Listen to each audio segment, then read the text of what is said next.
Okay, cool. Yay, we are live. Okay, awesome. Well, hello everybody. It is so wonderful to be here with you all and see you all. And this is the Musio Cinesamples team. Everybody wave hi to these wonderful people who've taken time out of their day to show up. We're so excited to have this discussion, to be here with you all. We want to answer your questions. We want to get into the nitty gritty of it. We want to give new exciting information, overview all the stuff that we've done.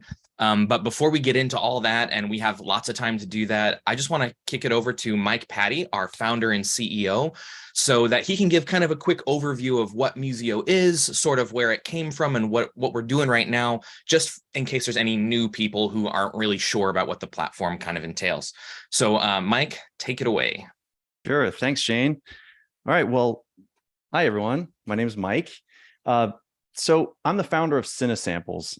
We've been in business for about 15 years, and we've been making virtual instruments for professional composers throughout those years. And it's been very successful. But one of the things that we wanted to do was to try to get these instruments into the hands of more people. And one of the challenges we had was trying to create instruments faster and delivering them faster. And so that's why we created Musio. Musio allows us to build instruments really quickly and then deliver them instantly to your DAW. And selfishly, it's benefited us because we can just go into a studio and we can do the session. And then within like a couple of days, we can have the instrument delivered directly to everyone's DAW, everyone that has Musio. So we just launched it. Well, we technically launched a public beta about a year ago to get feedback from all of you guys. And then we did the official launch about 3 months ago. And we're getting a lot of good feedback. And yeah, so it's going very well. And the point of today is to kind of introduce you to this great team. When I had the idea for Musio, it was, I should have brought it, but it was just a sketch on a piece of paper. And I talked to Harrison and Toby, and I was like, hey, I got this crazy idea. You guys want to help me build this thing? And we started a few years ago, just as a side project. And now it's a solid piece of software, and we've brought this incredible team. And I thought, it'd be a great opportunity for you to ask questions to us directly, because as a company, we consider ourselves to be very customer focused. More so than product focused. We want to make sure we're building stuff that you actually want rather than the things that we want. So that's the point of today. So yeah, let's go around, because since we've done this, it's been about a year since we've done like a big live stream like this. I want to introduce some of the key players that we've brought onto the team, and introduce some of the background players that you might not have heard so much about. But specifically, I want to start with Harrison's team. Harrison and Toby are kind of like the unsung heroes of Musio. I know you see a lot of videos of the production team and the marketing guys and Mike, and we play the instruments and show them off and stuff, but we don't get to play instruments without sort of the genius and expertise of Harrison and Toby. They're amazing developers and programmers, and they help keep us grounded, and they develop all the features for Musio and have built a platform from the ground up. So just want to give you guys a quick shout out and say thank you for all the super crazy hard work. I know you're going to get to hear from them more about upcoming features and kind of what we're implementing and what we're fixing in a bit. And then the other person who is here, who we all dearly love, and even though he's been only here for a little bit of time, he seems like a core part of our team that we couldn't do this job without. It's Doug Provisor, our CMO.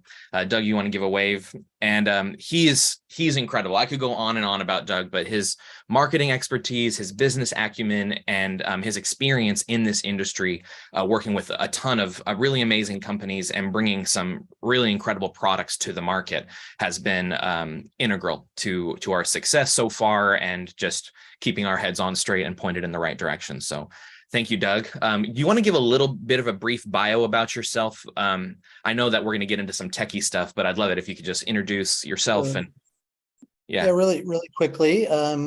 Background started with Pro Tools before it was Avid, so DigiDesign. So really helping to pioneer the whole DAW experience for folks, and moved on to Line 6, so pioneering digital technology for guitar players. So have been in this space forever and super excited to be part of the team here. Awesome. Well, that's kind of it. So here we are. This is us. Let's talk about sort of where we've been. Let me pull up the roadmap real quick, and I'm just really excited for this. This is what we sort of took a big risk on and said, hey, we're going to do all of these things. And we put out the lifetime subscription model. And so far, we've been checking off boxes. If you go to musio.com and on the top bar, click the coming soon, you'll see sort of our roadmap for the year. But I want to talk through what we've done and sort of where we're at and where we're going. And but before we get into that, actually, let's see. Do we have any questions, Maddie? We do. We just got a really great question from Cheddar Egg, which I really love that's an awesome name. And they say, I've noticed that the Taylor Davis and Holly Woodwinds libraries are not included in the roadmap. Does this mean that they won't be coming to Musio?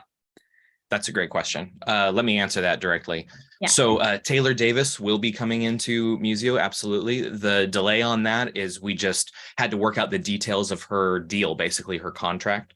So a lot of these libraries that we developed as cinesamples had paperwork that went along with them, and transferring all that over and making sure everything's legal and that artists are fairly compensated and are happy about that deal and everything all has to happen before we get those on. So we weren't 100% sure about that when we posted all the roadmap, but we are sure about that. We've talked to her and we're excited to not only include her library in Musio, but work with her more in the future and get some more solo instruments. She's a phenomenal musician. If you don't know about Taylor Davis, just Google her name. She's everywhere. Go on YouTube, watch her videos. She's phenomenal. So yes, that will be included.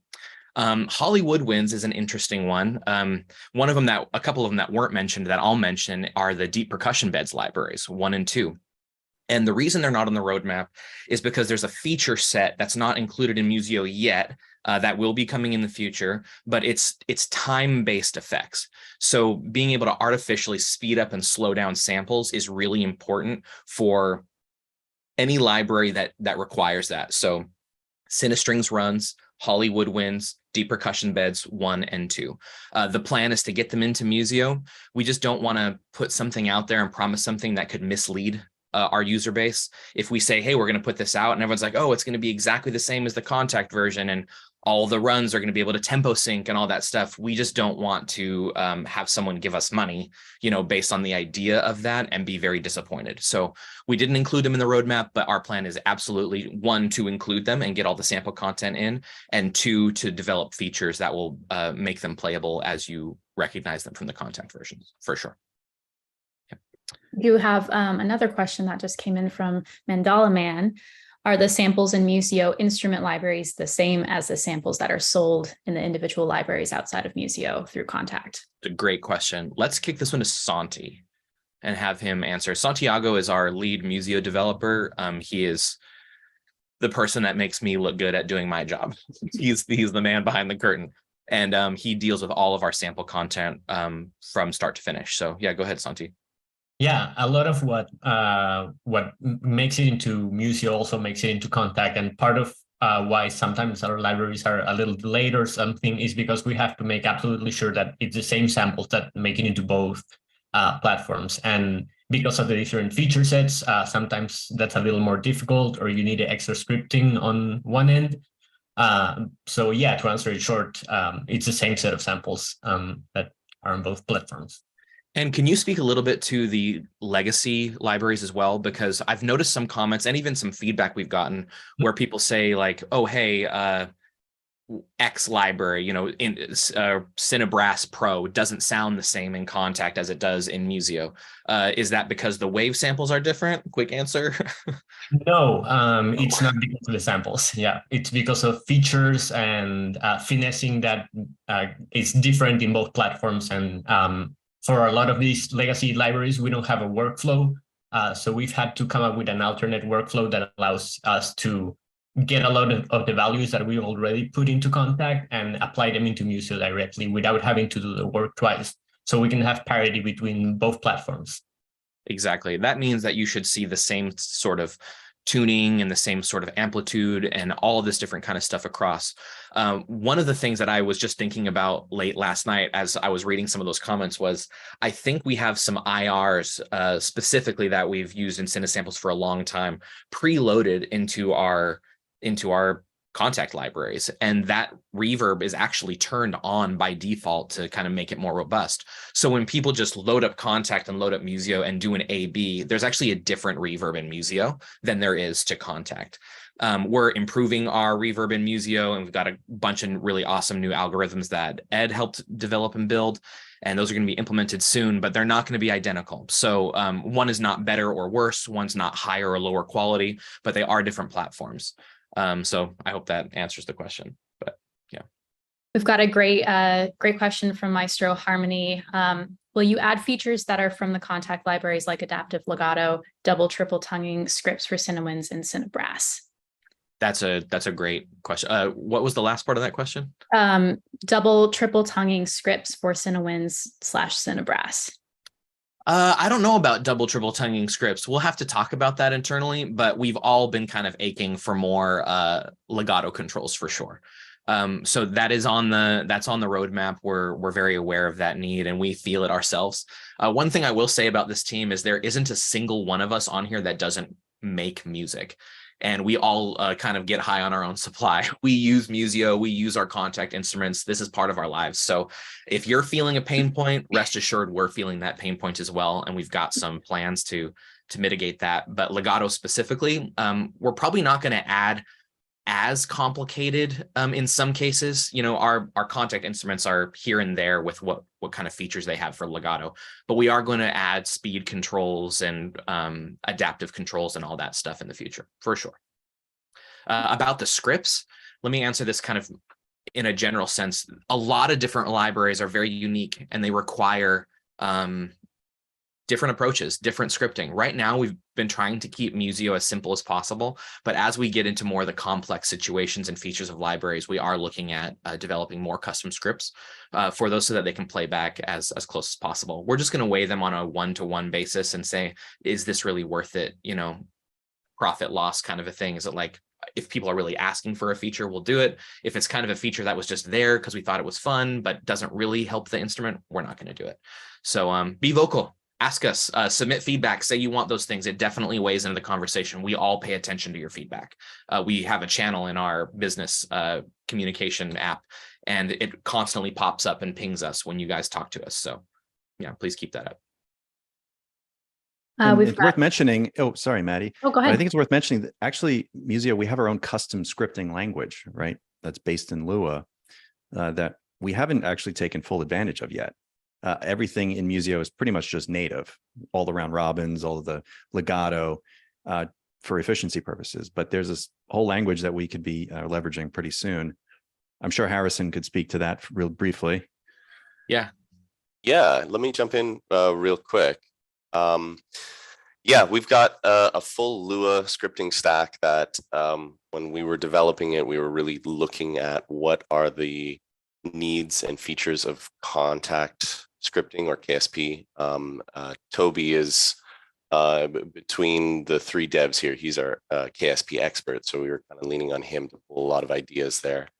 I would say the reason we're hesitant to really leverage the scripting is we really take a strong stance on user experience, as well as making sure it is a unified user experience. If you look at the Contact libraries that Cinesamples has produced, kind of following up what Shane said, it's really disparate between the libraries. Some of the features were championed by different product developers, different scripters, things like that. We're keeping things very vertically integrated. So when we do adaptive legato, it's rolled out to every instrument. And at the end of the day, there's probably a subset of, maybe 80% of adaptive legato can target all our instruments, our legato instruments, without requiring script level detailing. The other big difference, we have the powerful Lua engine that lets us do lots of cool stuff on the hood, but our user interface, again, if we're staying UX focused, we want to maintain that simplicity. And I think a lot of features that are great in the Contact world of Cinesamples instruments really rely on having this super customizable UI with image features and things like that. Musio definitely strives to keep a little bit of the purity, simplicity on like knobs, buttons, switches, nothing too crazy like that. Yeah, and I think we argue a lot about how to keep things simple, and it's actually really hard to stay simple. Like the easiest thing to do is just add everything you can imagine into Musio. Yeah. But if we do that, then it's just a mess. It's complicated. It's hard to use. And there's other sampler platforms that are kind of moving in that direction. And we're like, no, let's do the opposite. So we argue heavily about what should actually be in Musio, what is actually usable. You know, okay, 3 people want this, but 50 people want this. So, you know, let's or if we add smart. that thing for the 3 people, maybe 100 people will be confused by that. Could be, yeah. Right. So like discussion. We deliberate a little too obsessively about this. And it's good. So Maddie, can you talk about kind of the design approach? I know we've had a lot of people recently just asking for more robust features, and obviously that's something that we want as well. But you and I designing the app, you know, and getting our fingers into it, I think we've hit some of those walls where we're just like, okay, how do we do this well? We want those features too. Can you just kind of go over sort of our problem space and define that and talk about some of the challenges and successes and failures we've had? Yeah, I think back when we really started diving into the design and how to implement this well from basically scratch back in 2021, I think it was interesting just with the flow of taking each new idea and problem as we came and kind of taking the building blocks from there and going. And now I think we have a much broader picture of what Musio is, and it requires stepping back into kind of those first basic blocks of what we did with Musio and really looking very honestly at what we designed from the very little information that we had or the few ideas that we had at first, and saying, does that still apply now after all that we've grown in and all that we've done so far and all that our new users are asking for. So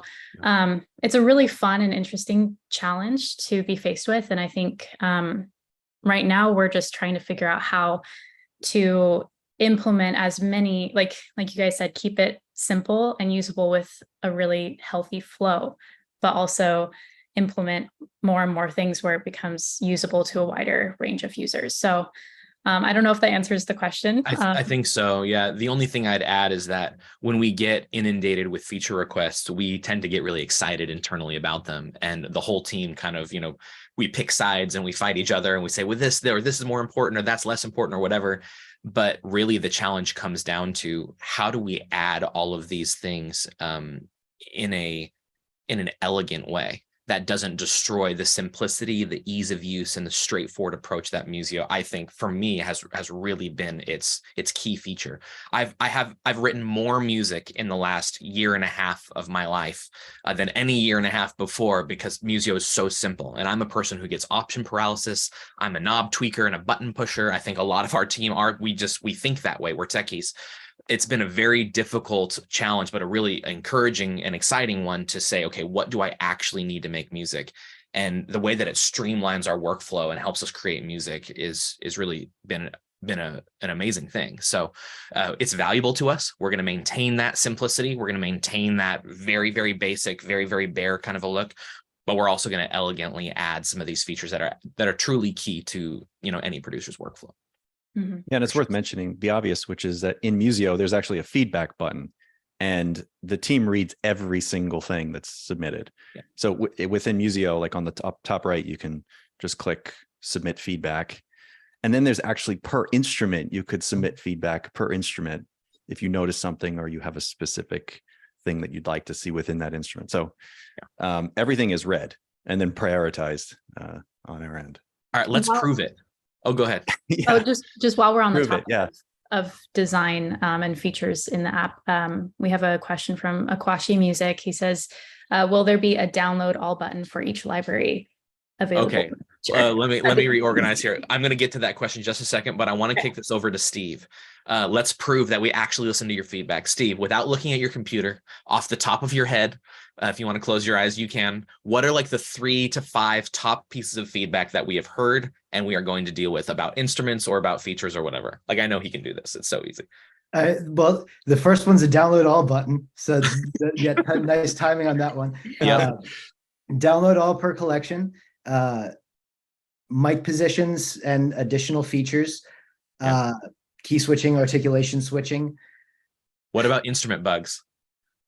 Oh, okay. I mean, there's a bunch that we have recently pushed a bunch of fixes for. So yeah, over the. You want to pull up that list and like read it through? That one that Santi posted, I think. Oh yeah. Because this will actually clear up a bunch of different stuff. Oh boy, yeah. Are we sure? Yeah. Okay. Cool. It's in Musio Releases channel. Yeah, it is. All right. So, so let's see. I think these are live by now, right? These all should be in there. So recently fixed, we have. I don't know, Santi. Are they all live? Yeah. Yeah. Before I. They are still in beta, but they're coming live very soon. Next release cycle. Yep. Great. Okay, cool. So biggest one is Cinepiano. This is a pretty commonly reported one. There's a hinky note in there that snuck its way into the wrong mapping. That one's going to be fixed. Dynamic curve is getting fixed. Let's see, reverb defaults. Oh yeah, this is an exciting one. The drum kits for the hi-hats for the Sunset drum kit are gonna respond to choke function finally. Yeah, this is gonna be a good one. Clarinet whole step trills, the dynamics it's gonna respond to the dynamics. Replace some missing samples in Drums of War 2 medals. Fix the velocity curve for all the shorts in Sinistring solo. Bass flute staccatissimo was missing reverb and expression controls, and then I think we get the point now. Yeah. It goes on and on. But just so you guys know, we hear your minute feedback and your macro feedback. All of the stuff is very much considered. And even though none of us have any extra time in our day because we're trying to develop all this stuff, Santiago and Kirsten, our 2 wonderful Musio developers, took their time and pushed extra hours and all these different things to get these fixes in so that you guys' lives could be better. So let's move on to that question specifically about the download all button. Yes, we're going to have a download all button coming to you. It's actually going to come with a couple of different features. One of the things that we realized is after adding so much content, and let's just put a general number on it. I think in the last 3-4 months, we've tripled the size of the Musio library. That's with legacy content and new content. It's a lot of stuff. And right now, if you're a Musio user, you know that when you click into a collection, you get this massive list of single articulations and instruments that you can load. And for larger collections like Cinestrings or Cinebrass or Gino Luciani flutes, it's just a lot. It's a lot to scroll through. It's a lot to kind of, comb through. So what we're going to implement is one more layer of organization where when you click, let's use Gino Luciani flutes, for example, which is a phenomenal library. If you guys haven't heard that, if you guys don't follow Gino Luciani, please go do that. She's a fantastic human and a brilliant flute player. But she recorded a concert flute, an alto flute, a bass flute, and a contrabass flute. And right now there's about 140 articulations and effects across all those flutes. So when you click into her collection, you get this massive list and it might be difficult to scroll through. What we're going to do is we're going to implement a instrument level of organization so that when you click on the collection, you get a choice between those 4 instruments. So it's just a little bit more navigable. And once you're in the single instrument, will give you a download all button. So if you want to download the entire alto flute, you can do that. It's basically been a tool that we've had implemented for our dev team for a while because they have to download these things constantly, but we just want to fine tune it and make sure, one, it's designed well and it's not, all hanky and stuff, but we also want it to work perfectly every single time for users. We don't want to mess anything up. So that's taken a bit of time, but we're getting closer and absolutely developing it. We have a question from Michael Johnson about the subscription models. And they're asking if obtaining a perpetual license is going to be something that's consistently available or if it's only available for a limited period of time. Doug, Mike, you want to take that? Yeah, I'll sure. So first of all, I wish we had a crystal ball to see the future. It's definitely something that people want still. There's a vast amount of folks that still want to pay perpetual licenses. But there's also an equal number of folks, probably a lot more, that prefer the, whatever, $10 a month to get everything.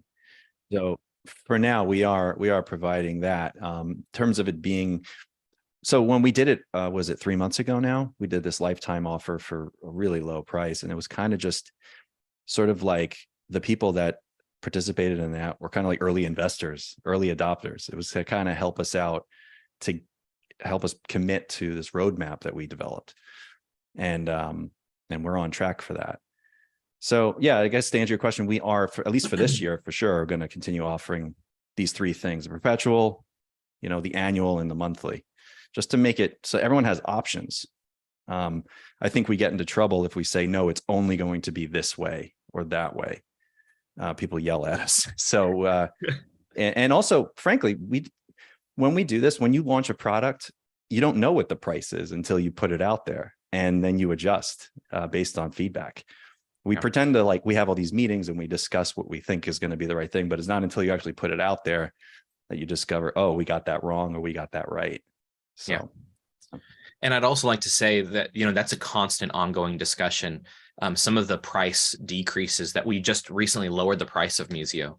That's not because Musio wasn't selling. It's not because it wasn't doing well. In fact, it was doing phenomenally at the prices what we put it out. But we are really committed as a group. I think I can speak for everyone here.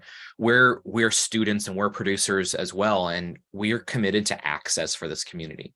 We don't want to put something, way out of the reach of regular people making music. We didn't set out to be an exclusive club, and I don't think we ever will be.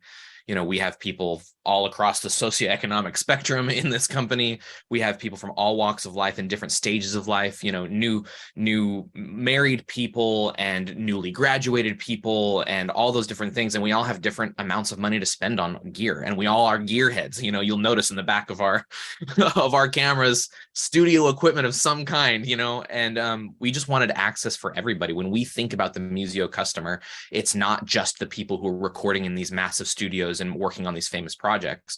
It's about people who are just want music in their life. So that's the impetus behind it. And when we get enough people on, it'll be really an amazing community. Yeah. Any other questions pressing, or should we move on with the agenda as it is? We have one specific feature question from Justin Crosby asking about sample delay, unified sample delay, as it's becoming a pretty widely accepted feature among orchestral and instrument developers. Is this something that we've discussed and considered as a feature? Briefly, kind of in closed door meetings. I know that Harrison, Toby, and I and Santiago have kind of kicked that can a little bit around, but mostly as just like a dream of a wish of a thought. We're focusing so much right now on just content acquisition, getting all the stuff that we've recorded in and getting the key features on, that we don't want to fill the plate too much and then choke on it. So right now, just so you guys know, we spent the last 1.5 years recording just a massive amount of content. We've got Cinestrings Pro coming to Musio very soon. We're going through the final key maps and exporting those right now. We've got a big session from Vocis 8. If you don't know Vocis 8, they're this amazing vocal group from England. We're beta testing those right now. Well, internal, I guess it's an alpha test. We've got the entire World Adventure series. If you follow any of our social media or Cinesamples or Musio, we went to Scotland and Ireland and South Africa and Iceland, and we recorded choirs and percussion and tonal instruments that are unique to those places. And it's just been a massive backlog. So right now we are committed to getting all of the Cinesamples legacy content in, and all of the stuff that we have in the can that's brand new and will be Musio exclusive and stuff. And before we talk about extended pro Musio features, I want key switching before I get sample delay. I want multi-mic positions before I get a lot of those stuff. So one encouraging thing that you might all want to know, it's a little bit of a curtain reveal thing, is at the beginning, we developed hundreds of user stories about what we wanted Musio to be and what we wanted it to include. And the overwhelming positivity of that is that as we get feedback, it's basically just checking the boxes on our user stories. So what we imagined Musio to be is essentially what you're asking for. We're just trying to prioritize and focus on the key features before we get into all the little things. We do actually have a specific question about the World Series. Is it a good time or premature? Yeah, why not? Okay. So Runar asks, could you provide any info on what instruments were sampled from the Icelandic library? Yes, I actually have it pulled up because I knew somebody was going to ask. And with that as well, for those of you that were physically there sampling, would love to hear from the two of you. Kirsten and Santiago. Let me give a brief list because I have it pulled up, and then Santiago and Kirsten can jump in and just talk about it. So we have a Shetland goo, a tagelharpa, a bass tagelharpa, a lurhorn, a lyre, a longspiel, a symphonia, which is like a medieval hurdy-gurdy kind of an instrument. We've got medieval drums, all sorts of different kinds. We've got shaman drums, some with like goat skin, some from Germany, some with like hexagonal shapes and stuff. We've got a Inuit drum made from like a Greenland reindeer skin, I think, Canadian hand drums, a bunch of shakers, seed pods, and goat feet, and all sorts of stuff. We have a shaker that has Inuit buffalo testicle shaker. It's written down. You guys are going to have to deal with it. We're probably not going to name it that in Musio, but you've got the inside track. We've got ankle rattles, a dabur, large and a small, and a nickel harpa drones. Also, this is not going to be included in the initial set because it's going to take us some time to go through, but we recorded a absolutely gorgeous women's choir. And it's kind of the follow-up to Voices of War, Men of the North. This is going to be Women of the North, but they did a phenomenal job. But Santi and Kirsten, go ahead and talk about it. What was it like being there? And all right, so we started with the choir. Actually, that was really, really great.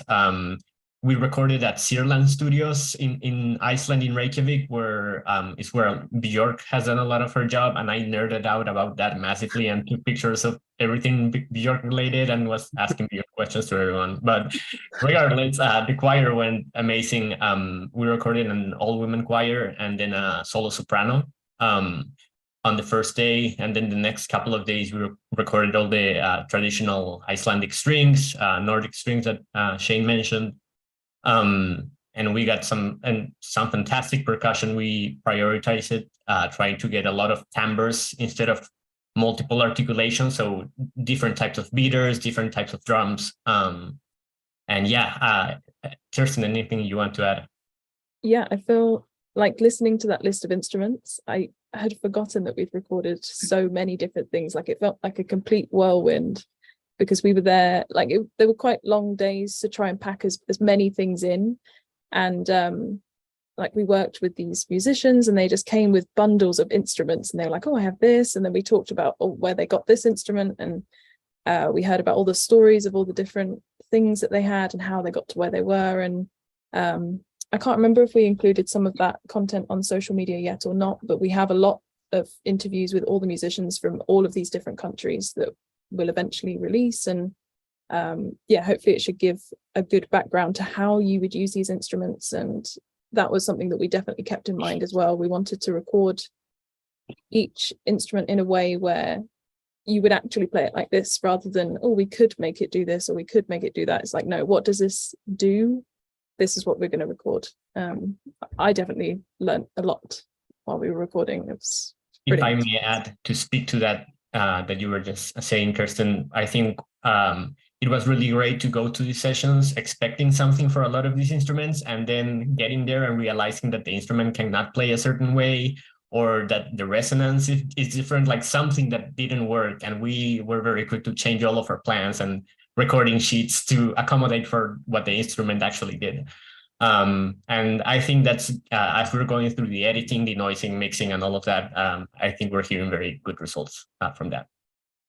Did either of you have a favorite instrument that you sampled while you were there?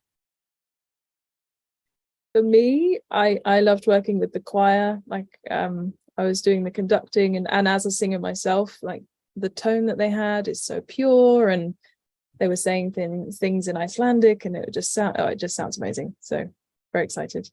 Yeah, same for me. It was the first thing we recorded on that World Series, and it blew my mind instantly. Can you speak a little bit, Santiago, about some of the more non-traditional instruments that were like bizarrely tuned and handmade and stuff?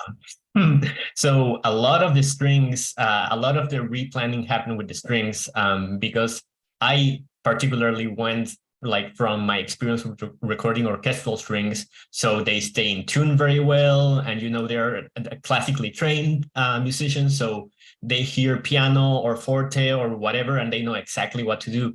But we were dealing with like folk instruments that have been recreated from texts that use gut strings, and all sorts of things that give tuning problems. So yeah, we had to change it from more of like a individual note playable instrument to more of a performance approach, which is not to say that you cannot play every single note, because we did record every single note, every single articulation. We're more focusing on the performance of how this instrument is traditionally played than on giving you the options to play every kind of music with that instrument. Yeah. And also I'd like to kind of bring up with a lot of these World Series instruments, they're from different places in the world where 440 tuning is not necessarily the standard or the norm. And they're played in folk music and taverns, and they're played in villages and all these things. So it's not supposed to be perfect. And if you listen to, the show Vikings, that score, or the Northman, where you just have a drum and one kind of string instrument drone, it doesn't need to be in tune. It's meant to sound gritty and gross and stuff like that. So we're gonna maintain the heart of that and make it playable as possible. But yeah, this was a really, really exciting kind of a session. So all that to say, to wrap it back up, we've been doing a lot of that stuff. Iceland is one country that we visited out of 4. And yeah, I mean, any other... Yeah, and there's like, right, there's like a huge benefit to going to the actual country, going to the studio, and working with musicians who live in the area, using instruments that were made in the area. It's something you don't really, no offense to LA, but it's not something you can really get. I remember at the end of, was it like day 3 of one of the sessions, we were sampling one of the Viking instruments. It was a long day. And at the end of the day, we stepped out into the parking lot, and we looked up, and there was like all these northern lights going. And it was like, well, you don't get that in LA either, So it was amazing. Yeah. I mean, let's just say this out loud. It's just a little bit of a plug for Musio and Cinesamples, but you can't model that. You can't recreate that digitally. You can't replace those sounds with a synthesizer. You have to go to the source, you have to record it really well, and you have to produce it excellently to get a good result. And we're committed to doing that. That's what we're passionate about. That's what we love. We want to make real instruments. We want to capture those real sounds from the real places. And it's going really well so far. Anything else, Maddie? Yeah, that actually does tie in really great to a question that we have from Frozen, who says, it's just asking about the balance between quantity and quality, and how do we strike that and ride that fine line with what we're developing? Yeah, that's a really good question. That's actually one of the reasons why we decided to jump in so aggressively to the creation of Musio. We can maintain quantity and quality outside of a contact interface because it takes drastically less time to script and design and implement working with a third party. Like Mike said at the very beginning, we can record something like we did with, we had a test with like a kalimba. We recorded it that morning and we had it in that evening. That's obviously a very, very simple instrument, but it speaks to the implementation process and how we've kept Musio so low key in its features and stuff like that. It actually really helps. You can play a solo cello like Tina Guo's solo cello, or the Apocalyptica cellos that are absolutely phenomenal without all the bells and whistles, and get a phenomenal sound. And that took, I think, 2-3 days to get into Musio after we chopped it and everything like that. So we're definitely not going to sacrifice quality for quantity if that's what is being asked. Quality is king. If Musio becomes an instrument that has just like a ton of filler, and all the instruments are kind of like, all right, I guess that's an instrument, it's fine, I guess I could use it for this, and you have to keep on tucking it back in your mix because it doesn't sound excellent and stuff, that's just going to be a failure on our part. So quality 100% is the absolute goal. Quantity has been solved by the platform and by the tools that we've developed for us internally. But, we have all this stuff in the can. It's taking us a long time to get it through because we do require quality. In fact, I'll talk about maybe some of the things that we've missed. So on our roadmap on musio.com, we have a couple of these World Series slotted for June, and it's the 13th right now. I promise you, we're not going to get some of that stuff in for June.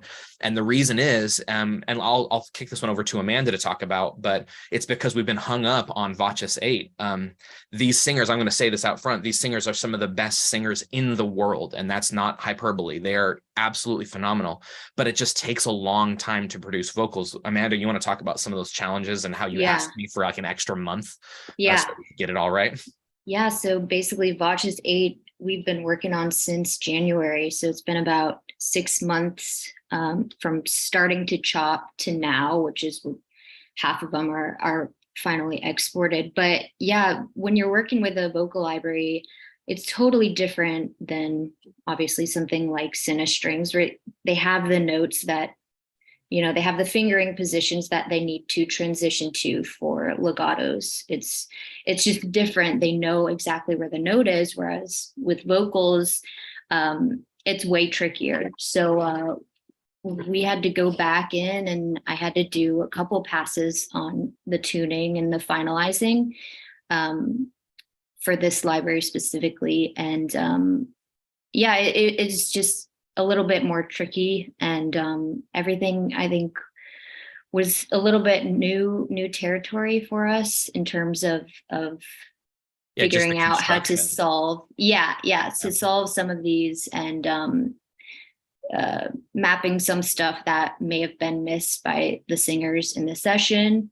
And so it's just been taking a little bit longer, just because we value that quality over quantity. And that's actually a conversation that I've had many times with Shane because of this. So we want to get the tuning right, and we want to get, quality is king, as Absolutely. Shane said. So yeah, it's almost there, but it's going to be worth it. We just want to make sure that when you're pressing through round robins, they all have the same timbre, they all have the same length, they all have the same start, they all have the same tuning. Like, it's really important for these things to be usable. And about a month and a half ago, Amanda, we were just getting ready to start to export and stuff, and she's like, "Look, I'm finalizing some of these, and I need more time. Like, these are going to be fine and we can put it out, but is it going to be great? Is it going to be really good?" And she asked for that. And the answer for me is always going to be yes. Yes. When someone is dedicated to excellence, as we are as a team, we always chase that. And, we have more stuff coming out. It's not like that's the only thing that's holding us up, but we are dedicated to that 100%. Any other from different departments that could speak on their experience of taking care of Musio and the users? I'll speak a little bit about so I have the enormous pleasure of working with Andrew and Colette, who are the ones really going through the nitty-gritty of every support ticket and categorizing them, organizing them, working with our customers to go back and forth and gather whatever other information we need to make sure that we're talking about the right issue, making sure that we're understanding what is happening, that whatever you think should be happening differently, if there's something that's not working properly, and we're making sure we understand exactly what it is. That's always a fun detective work challenge sometimes, because everyone's computer system is different. Everyone has files in different places. Everyone has different organizations of things. And it's one of the advantages of Musio is keeping everything simple and streamlined, and having just what you need when you need it, and avoids a lot of that multiple drives, having different libraries in different locations, and all those fun things that anyone who's ever done software troubleshooting gets to reminisce about. But yeah, one of the things that gives us enormous confidence is knowing that the production team has such a dedication to quality, and knowing that any issues that get reported that we can do something about, we're gonna do something about it. So as Mike mentioned earlier, there's the in-app submit feedback options, which come directly to our customer service portal. They come directly through us in Zendesk, and we'll respond back via email. So whatever you have that you'd like to see, whatever features you'd like to request, we're keeping track. Colette has a spreadsheet with all the feature requests and the counts of people who have reported it. So it's very encouraging knowing how focused Shane is and Harrison are on user experience and how people want to work and how people want to work with these tools, and that they listen when we tell them this is how people are telling us they would like to work with these tools. So if I can follow up on that, just to peel back the curtain a little bit, as a team, we meet once a week to actually go through the support tickets that aren't an immediate answer or have a quick solution. And I want to shout out to my team member Ed. He's our liaison and sort of front line of investigating more the system or plugin or Musio Connect issues. The topic here is quality over quantity. I think in a lot of support cases, you could probably just say works on my machine, which is, that might as well be tattooed on every dev. But we definitely take the time to pay attention to the details that come through. I'll take a second here to reiterate, use the in-app feedback and the per instrument feedback, because Musio will slip in the exact information about what OS, what version, or if it's an instrument, which release of that instrument. All this just streamlines everything.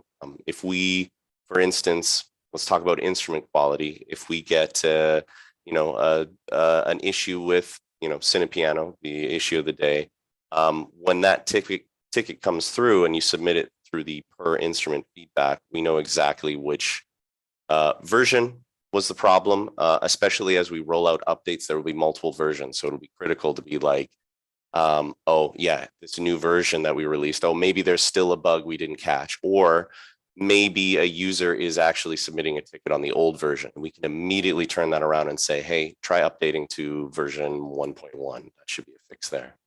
The quality of feedback we want to give is as high as possible. And that means that this weekly meeting, Santiago and Kirsten are there to represent the product team, and myself, the whole dev team is there to sort of suss through the issues you guys encounter and really dive into what could be the best solution. There are definitely some head scratchers out there which have led to a little backlog of tickets. So things that we can't solve right away, we keep that evidence or those reports. Crash logs are amazing on Mac OS X. All these things we use to produce high quality responses. Awesome. Maddie, can we do a rapid fire session of just answering yes or no questions from the chat? Yeah.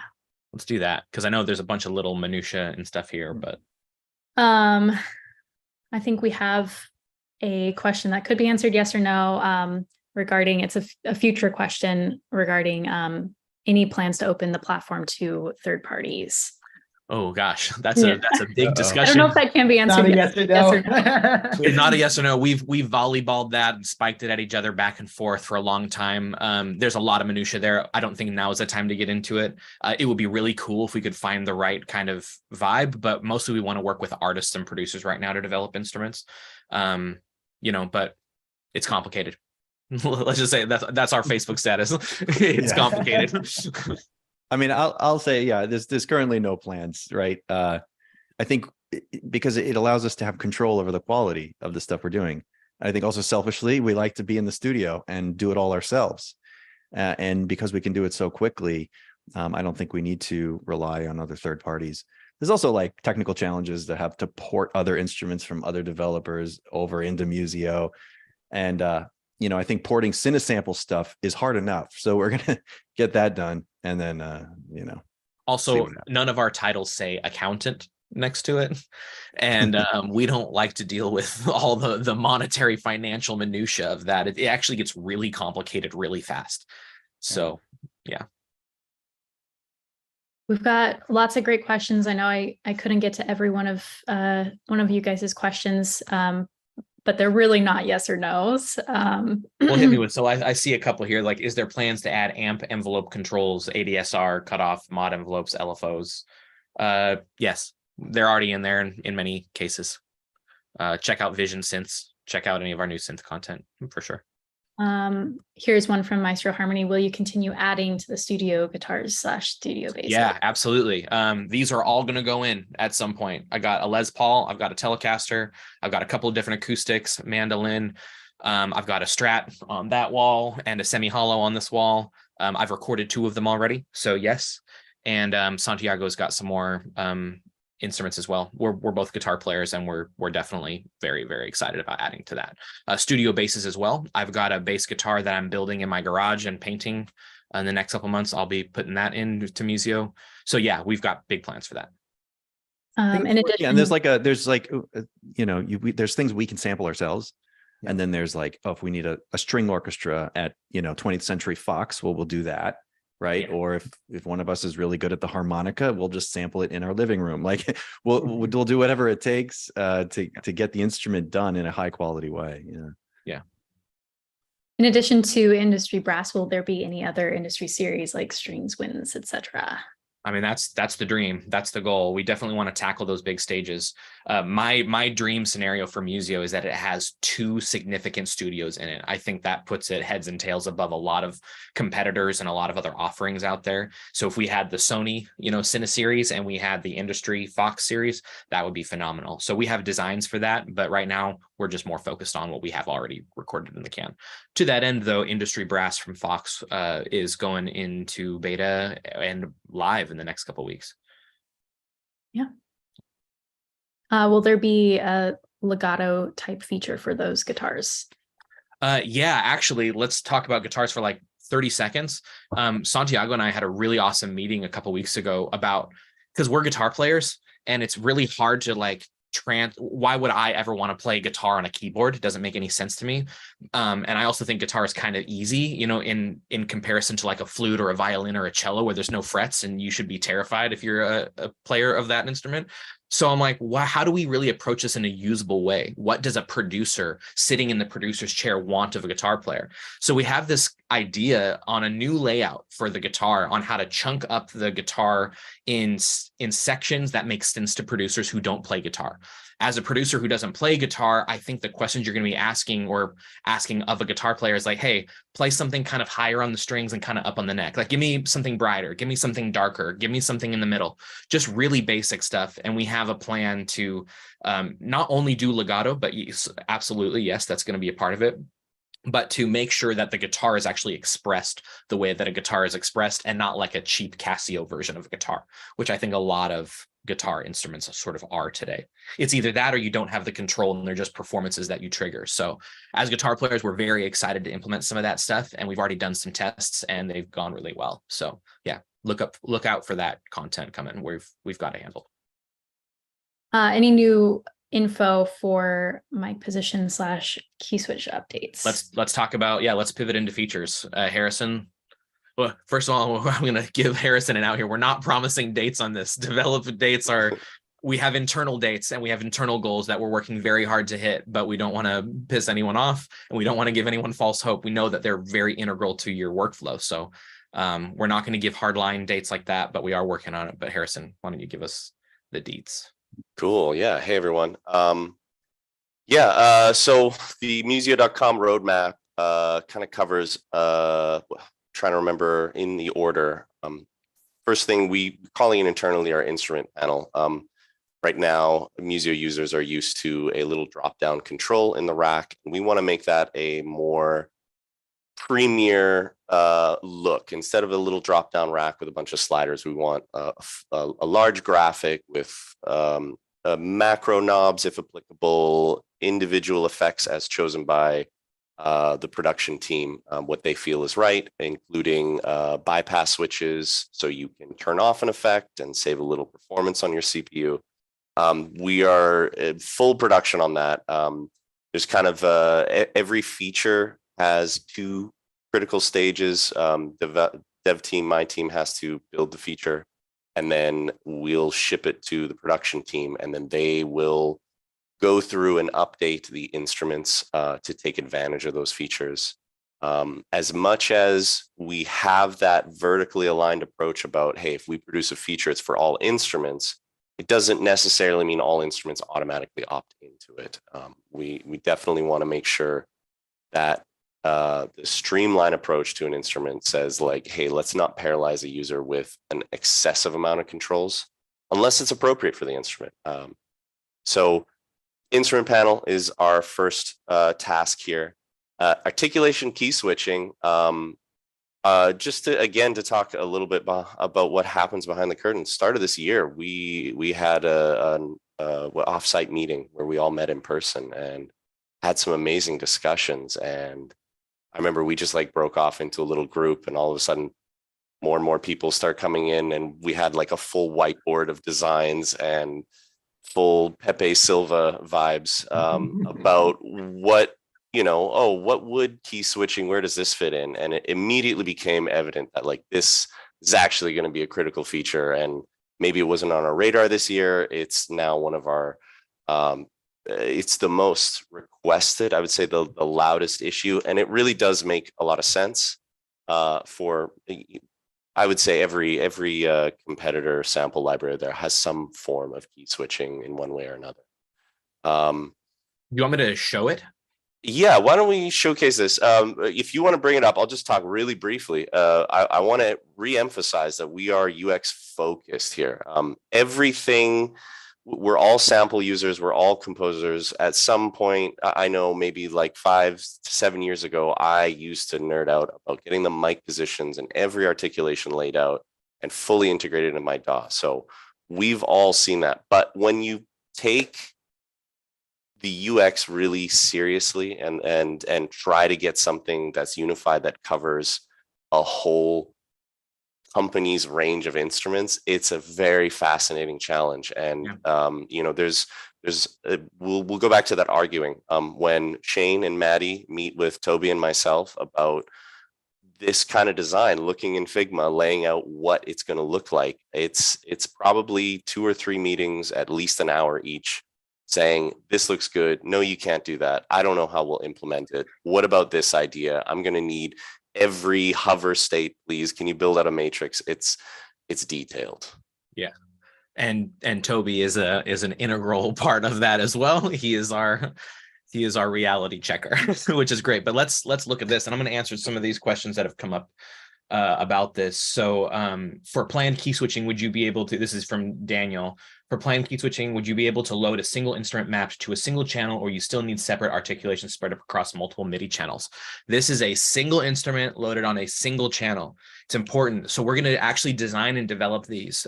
This was a big collaboration process between dev and production and Steve and his team.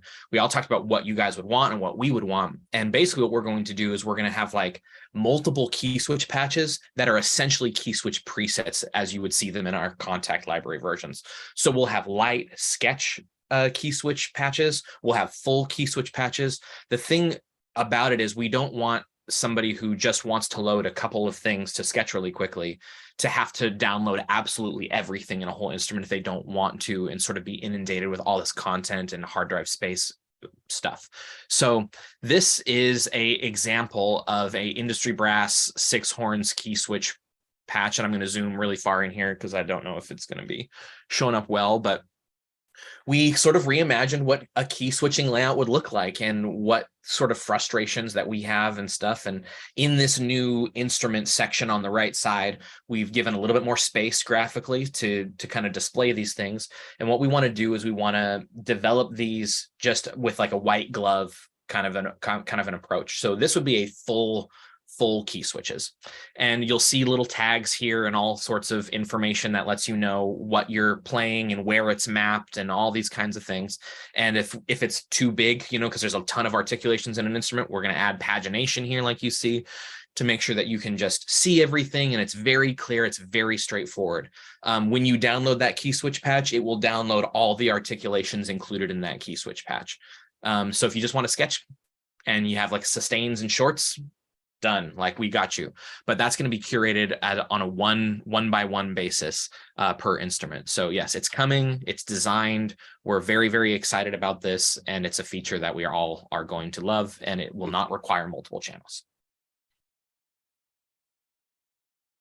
Cool. Do you want to keep speaking on this, or can we direct other questions? Or let's actually do a couple of these. Harrison, you want to talk about these? So yeah, I got through those two features. Key switching is our next goal once we get these, as you can see at the bottom, this effects. That's our instrument panel goal. I guess I want to talk about mic positions. Again, to pull the curtain aside and reveal what's in Musio, we had mic positions in Musio prior to launch. And, you know, it was a proof that the system could do it. We had designed and paid careful attention to what is a mic position, and even taking a step beyond your traditional orchestral scoring stage. What does it look like when you have a parallel compression?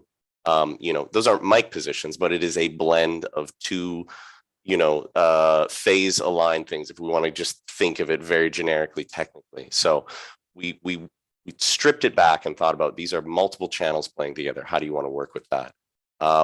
We did our initial internal alpha about how does this work, and we saw immediately that it was a major drop in UX, because the mic positions were all bundled together. If you wanted to download, you know, we had a version of Cineperk with all 7 mic positions in. Yeah. It's like, I just want a snare drum, and it's like, sorry, that's 3 gigs.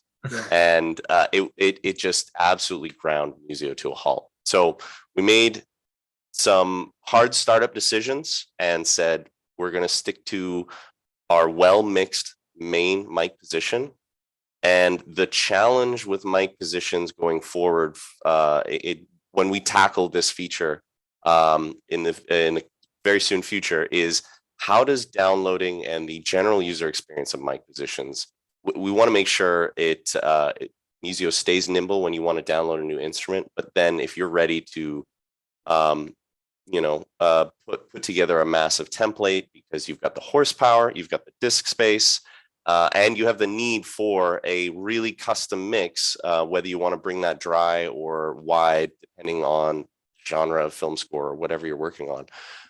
All those check boxes have to be hit. And I think what we're looking at really is covers the details we need from the development side, and also features a super slick user experience.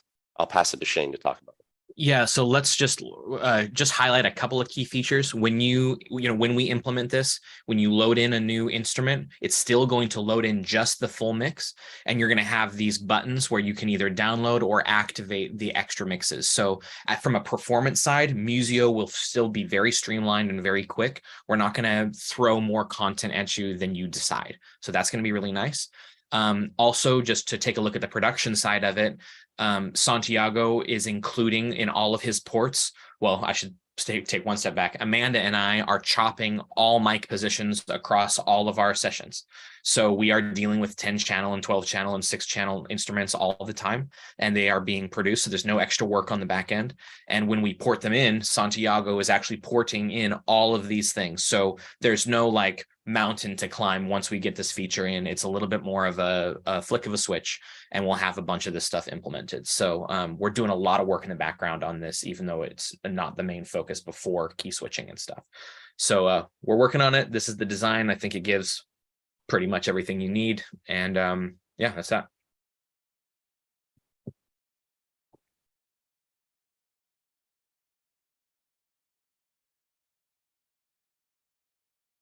Alrighty, let's take a brief look at some of the really quick things that are coming up here. This is my massive Figma document, just so you guys know. This is all of Maddie's and my designs and posters and our Sassy Clock. I forgot Sassy Clock was there. Oh, no, we knew that was going to happen. I was waiting for it. I did not remember that. Okay, we're going to keep going here. We're going to pivot, and this is the new kind of setup. So this is our TB303 synth bass. We're adding all of the expression and cutoff stuff over here instead of in the rack. We're just trying to increase user experience and ease of use across the board. Here are some of the designs for the effects and bypass buttons. I know a lot of people have been requesting bypasses so that they don't have to turn down knobs all the way to 0 every single time. So we are listening, we're developing these things, and these are in the works. They're being designed currently. Yeah, I think that's pretty much all I'll say about that.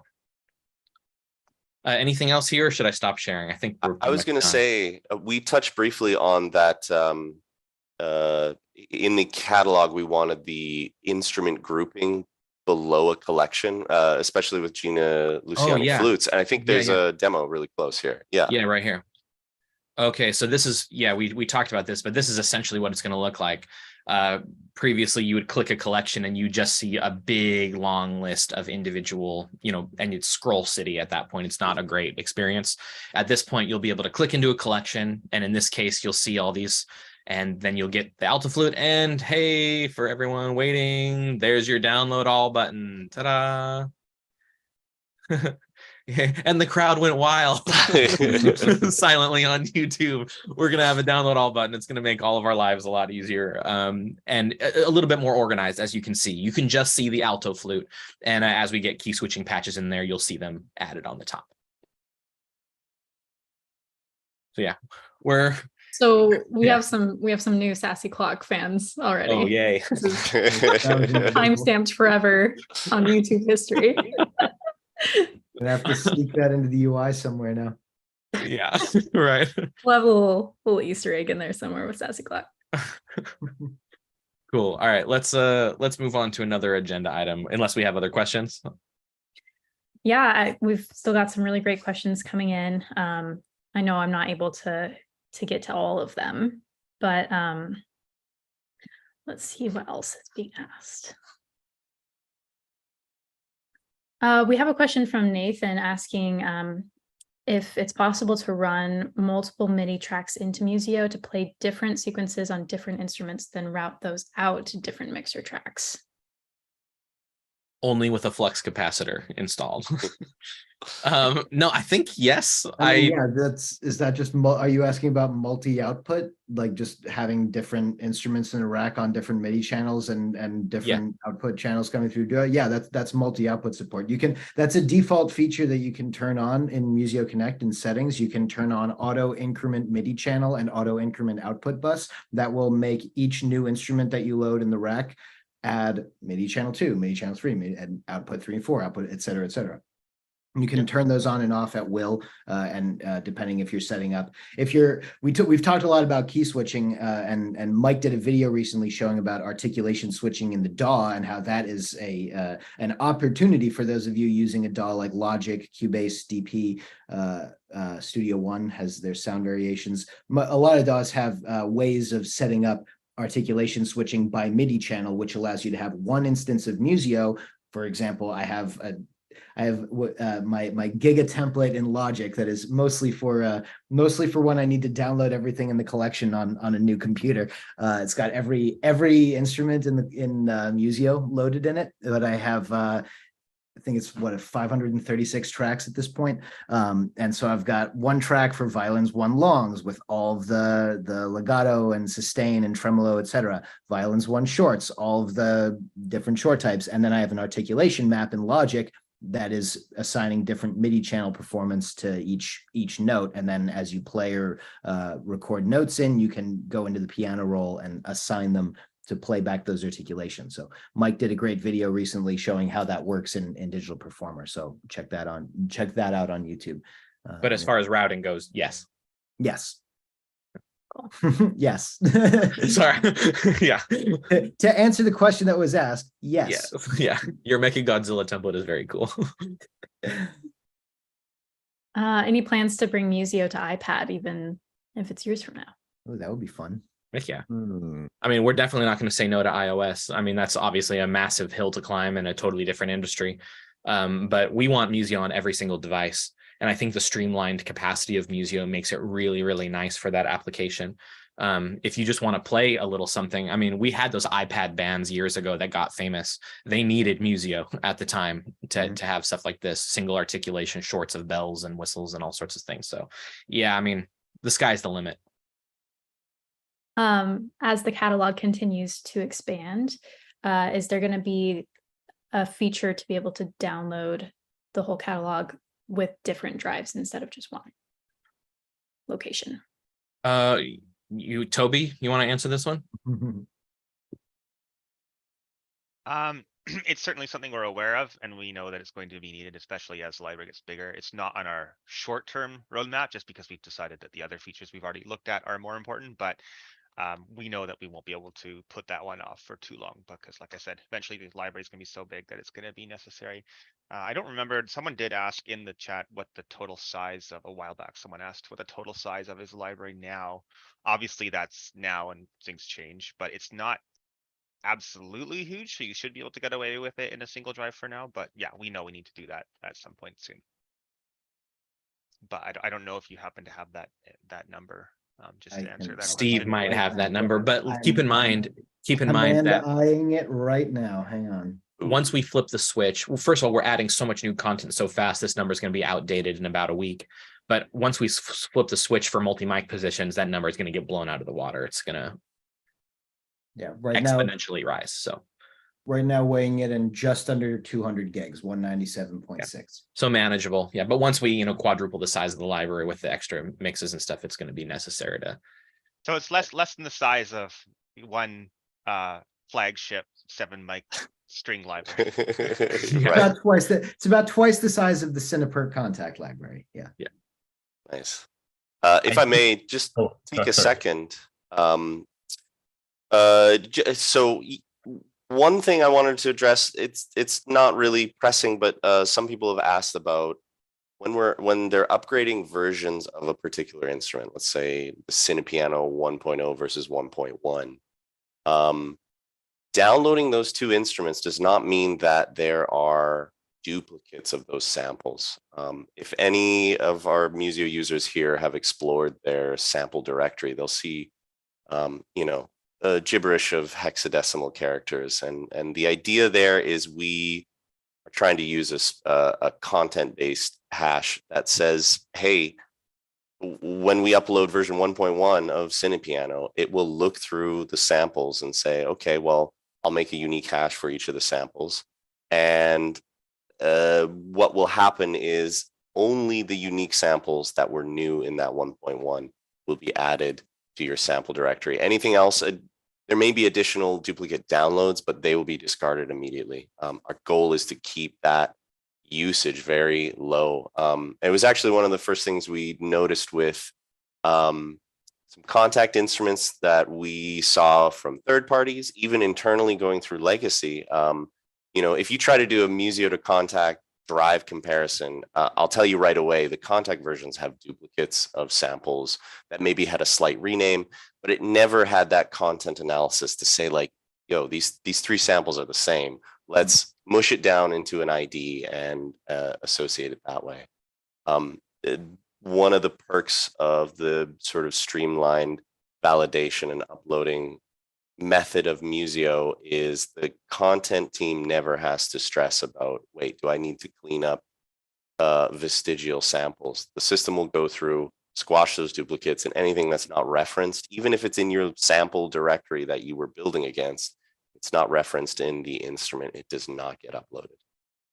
Can we take a second with you and Toby, just back and forth? Can we talk about the need or lack thereof of purging with the current setup of Musio? We get a lot of talk and a lot of chatter online about we have to have purging and stuff like that. It seems to be a pretty common problem in other players and some of our competitors, even some of the platforms and apps that we really like and we really like using. So what sets Musio apart? How is that handled? And why is it an issue or not an issue for us?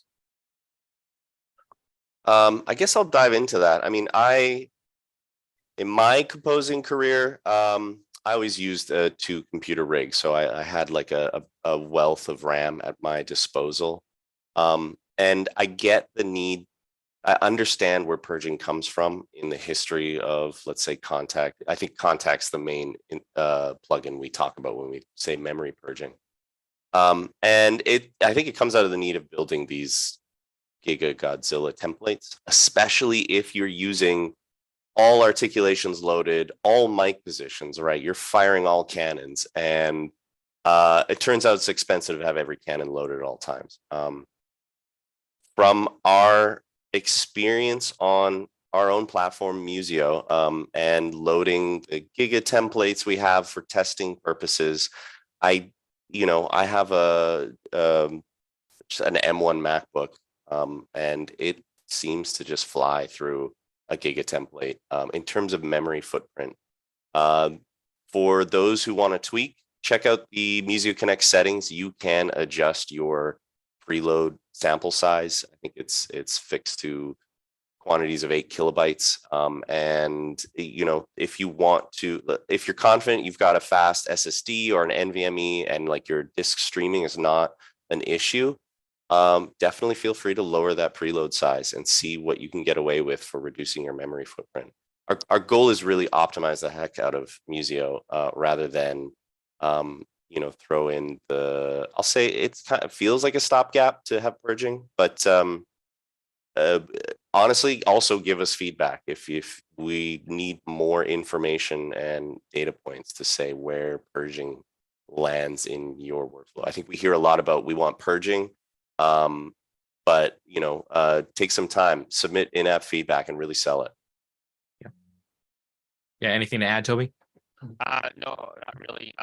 We have had requests about purging come in, and I mean, purging is a word, a lot of associations with it, and purging can mean different things to different people. There's a lot of features that sort of fall under the purging umbrella.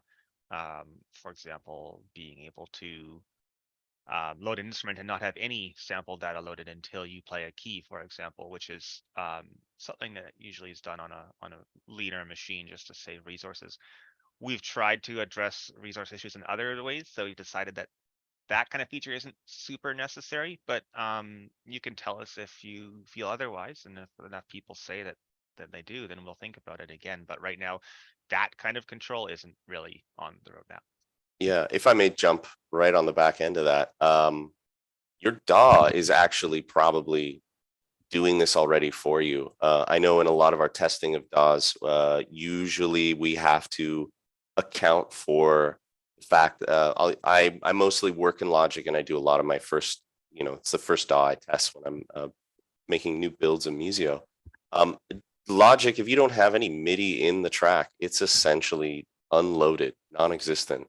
I could take Steve's Giga template, and if there's no MIDI information, I'll open it. It'll load instantly. I can verify Musio Connect that there are no instances trying to connect.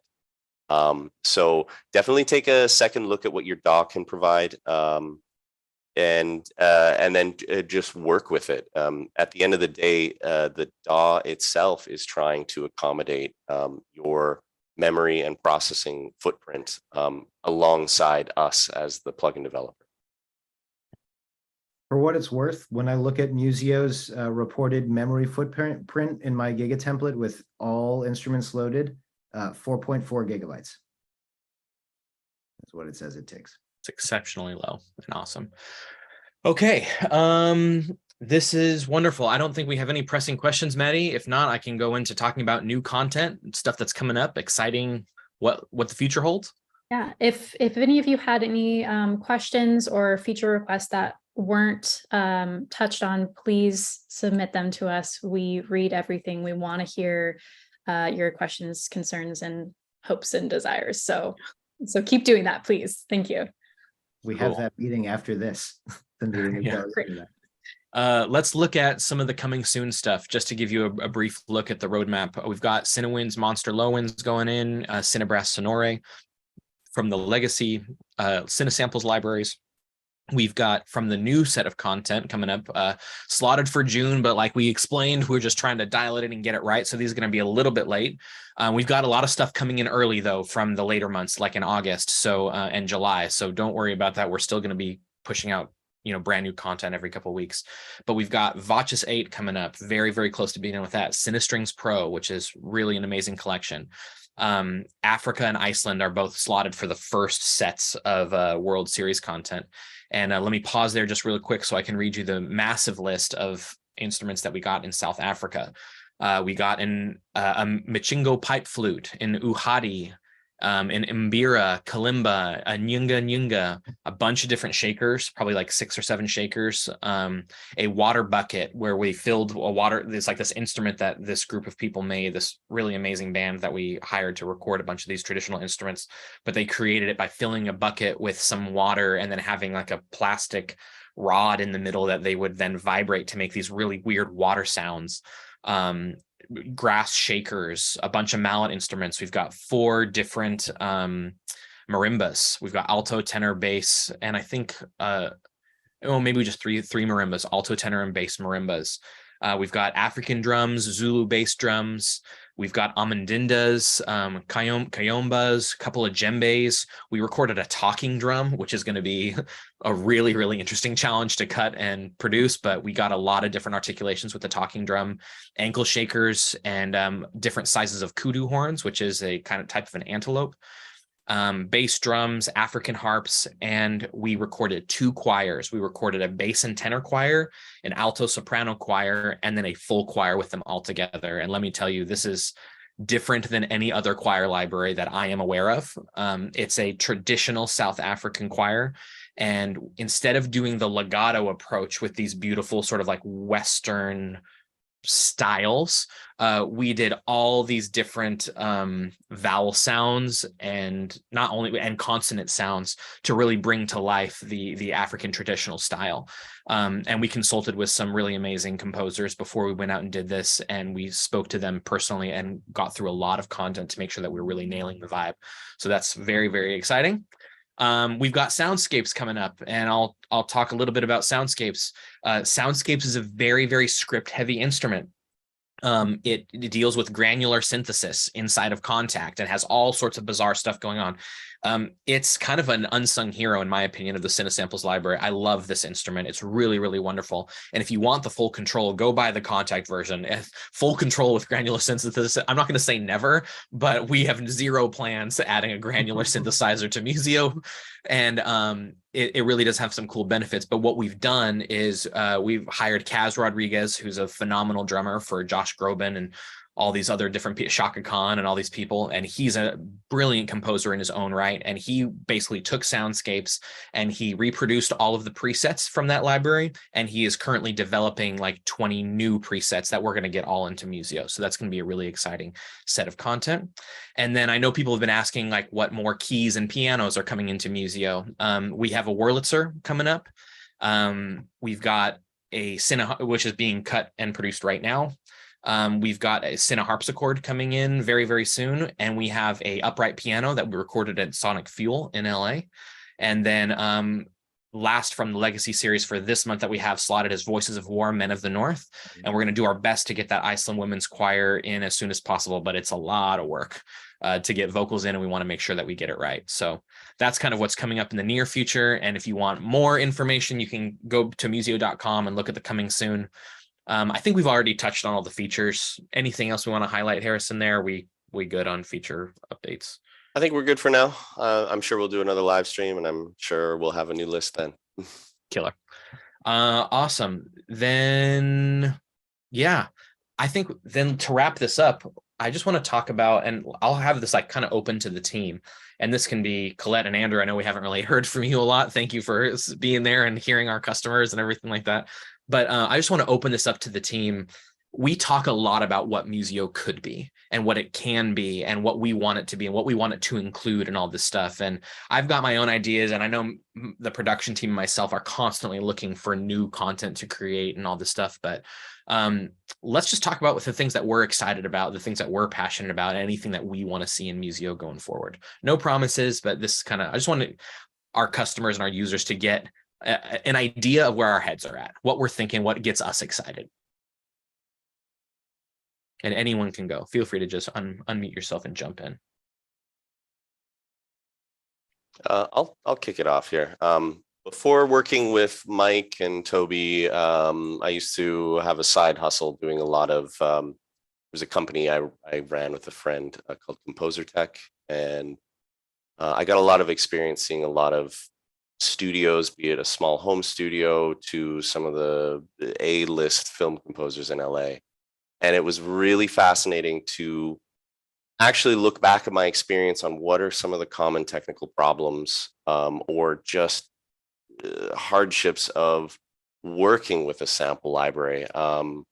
You know, one of the biggest explorations I did in tech early on when I was assisting a film composer was we had one rig that would be, you know, 8 hours a day writing, and then I'd sneak in after hours and start printing stems. And it led me down a journey of why can't we have two rigs? And you know, technology and licensing at the time was really restrictive. You know, if anyone's familiar with VE Pro, you start working around VE Pro at the time to make isolated networks, so that way it's not trying to cross connect between the rigs, and you know, you're working with your sample instrument distributor, see if you could get a 50% off side license because you need a duplicate set, and next thing you know, you've picked up another TV show and you need a third rig, and it's the same ordeal again. So when I think about Musio, and I know when we were initially laying down some groundwork, it was, I just kept going back to this cheat sheet of like, what were the most common like things I ran into on like, how can we empower, you know, a TV composer, someone who has to, you know, write multiple minutes a day and have a team that is in sync to print stems, mix, arrange, whatever it is, have a unified set of samples, even getting someone, you know, someone to co-compose with. Now, how do you synchronize two composers? And I think Musio has an amazing, you know, I think we started advertising a bit. I know Mike made a great video, Mike Patty and Jason Hayes talking about the collaboration feature, and just keeping that barrier to entry of why must there be so many closed doors that I have to get through before I can just push keys on my keyboard and get it done. That it's something I'm passionate about, and it's really the driving aspect of Musio. It should be fun. It should be easy. It should be no question about what else do I need to get ready before I can make some music. So that I will always be passionate for. Everyone should. Yes, we talked about pricing and accessibility. Everyone should have access to Musio, but everyone should have fun with Musio, and it should always be a delight to pop it open and be like, oh yeah, I'm not confused about installation. I instantly get what this feature is about. Yeah, so there's my little rant. Very deeply passionate about making sure it is smooth to use. Yeah. Yeah, Well, and that everybody has the opportunity to do it, whether they have the cash in their pocket or not. I love that, you know, Mike could collaborate with a friend of his, and they're famous, at least in my book. They did StarCraft 2. Like, yes, this is the amazing thing, but Mike could have collaborated with anyone in the same level. They would have access to the same instruments for the same price. There's no tiered system right now. It's not you pay $2,000 if you want the gold platinum series that has all the features and all the content. If you really are a professional, it's kind of like, no, we want people to work with each other and create beautiful music together. And this is really a unique feature of Musio that I personally think is just wonderful. To make it explicit, in case no one said it aloud, the feature is, if I have a Logic session and all the virtual instruments are Musio, and you are a Logic user with a Musio subscription, I can send you my Logic project and you can open it. And all of the Musio instruments that I have used in this session will automatically download to your system, load up. You can hit play and you will get an identical one, as long as all that is you know, Musio and Logic stock plugins or plugins we both own. But there's no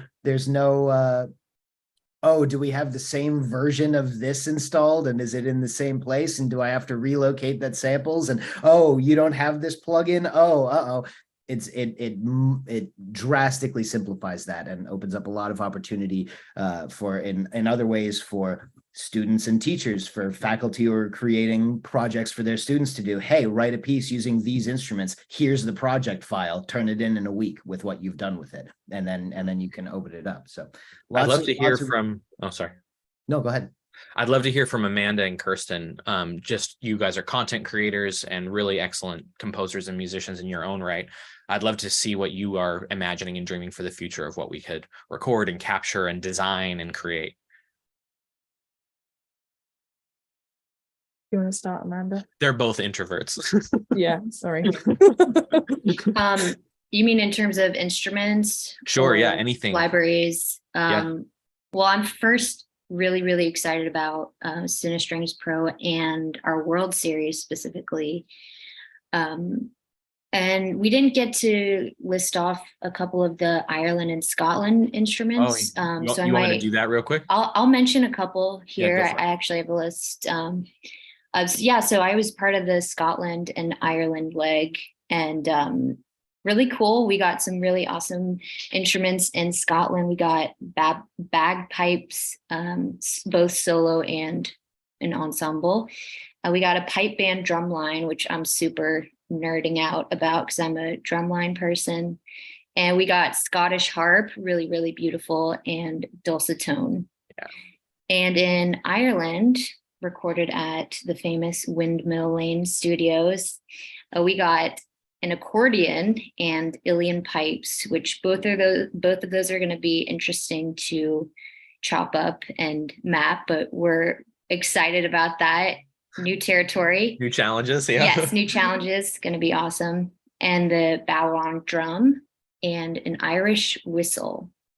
So all really cool instruments, really authentic to these cultures. That was the whole goal with the World Series, was just to keep all of this really authentic. And that's what makes me passionate about Musio, is how authentic we try to keep it. Yeah. Anything to add, Kirsten? Yeah, I think the thing about Musio for me is, like, I remember to the time where I was starting to learn about sample libraries and just didn't really know what they were, and was like, what is this world of stuff happening in front of me? And the fact that you can have all of these instruments in one place, and we are keeping it so simple, to me is just I'm looking forward to the challenge of putting all of these new instruments in, trying to keep them as simple as possible, trying out these new Lua script things, but also making them applicable to as many things as possible. Like, it's going to be a big challenge, but I'm really excited to make everything as easy to use as possible. It's that same idea. Yeah, absolutely. Anyone else? Yeah, Colette, Andrew, let's have you guys jump in. Brian, if you want to talk about anything. Brian's our marketing coordinator. So, and again, great musician and everything, and composer. So let's hear from you guys. I just personally love this, like the accessibility and the collaborative nature. I know me and Colette just both graduated from USC, and we actually had like a project together where we had to collaborate, and it was just, we got it done, but with the Musio, it would have just been more seamless. Like, I think my session ended up being like 10 gigs just because we were just sending so much stuff back and forth. But with Musio, like it would have just seamlessly got the project done. Yeah. Jumping on the heels of that, it kind of goes along with what Kirsten was saying.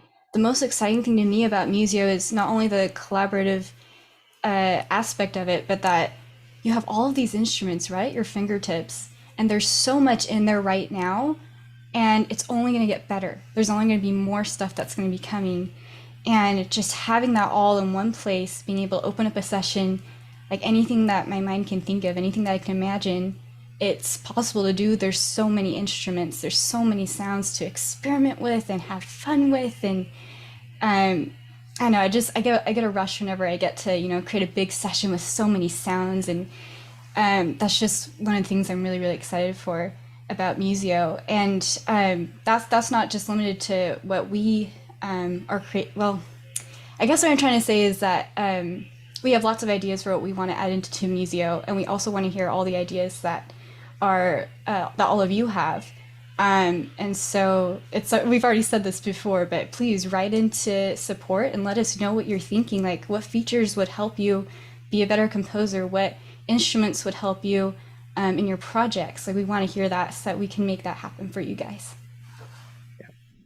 Yeah, and from the content side, you know, we're coming to the end of this mountain climb of getting all of the Cinesamples library ported over in the next couple months, which is just amazing, seeing the light at the end of the tunnel being so bright. And also coming to the end of, you know, this massive set of instruments that we've, you know, gone all over the world to record. And once we're done with that, you know, it's not like we're not doing more sessions. We've got other stuff in the works right now, but we're going to be sat here with this massive library of recorded instruments, both synthetic and acoustic, and all of this different stuff. And, you know, as we watch more movies and consume more media, and we follow, you know, modern production trends, we realize that there's a lot of overlap between synthesis and acoustic samples now. There's a lot of overlap and a lot of really exciting design techniques and things like that. Well, we have all of the ammo to do these kinds of things. We have such a massive library that includes all sorts of things across the spectrum. I'm not only looking forward to getting back in the studio and recording some new exciting instruments, but also sitting with the content that we've already recorded really well and presenting it in a way that you guys have not seen before and have not even imagined before. Really getting some amazing low-end bass trombones and monster low winds mixed with some vintage synthesizer stuff that's just really useful patches that are going to be, you know, bounced down really, really low drag on the sample side, so that you don't have to recreate these things, but are just good offerings. And I think, you know, at this point we can start talking to some of our designer friends and composer friends who know what they need and who know what they use on these TV shows and films and stuff and video games and stuff. And we're going to start developing in that way as well. So I'm excited for just like the possibilities of our current library and how we can expand it and how we can make that even more useful than it already is on its own. So I think across the board, just excited. And I think we're kind of coming to the end of this. I say we... Yeah. Actually, could I just share some final thoughts? Before you do, Harrison raised his hand because I want you to be the end. Okay. Yeah, I saw some chat questions and comments, and it reminded me actually just an experience I had last night. Just the following up on Andrew and Colette's college experience. Something that I'm passionate about is getting Musio into the hands of students and faculty. There's some work that we're slowly rolling out. We've got some really good offers for students. And institutions and teachers, license codes and things like that. So if you or anyone you know is a student or a faculty or runs a music lab, please reach out to support. We don't have any public advertising on it yet as we roll it out, but it's something that I was just cleaning out something and I found some original scores where I was hand orchestrating stuff because I didn't have enough RAM in my computer to run.